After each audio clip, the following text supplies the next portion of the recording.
আসসালামু আলাইকুম দর্শক ভাইরা, সবাইকে ঈদের শুভেচ্ছা।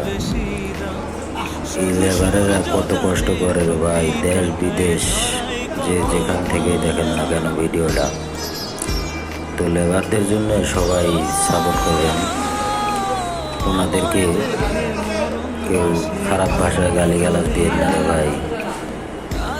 যে যেখান থেকেই দেখেন না কেন কেউ খারাপ ভাষায় গালিগালাজ দিয়ে না, কারণ ওরা প্রচুর পরিশ্রম করিয়া পয়সাটা নিয়ে যায় ভাই।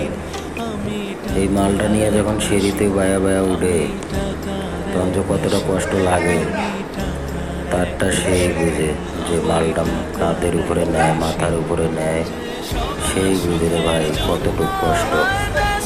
এই কষ্টের ন্যায্য পাওনা টাকাটা ওনাদেরকে ঠিকভাবে বুঝাই দিবেন রে ভাই। এটা আপনাদের কাছে আমার একটা রিকোয়েস্ট, কারণ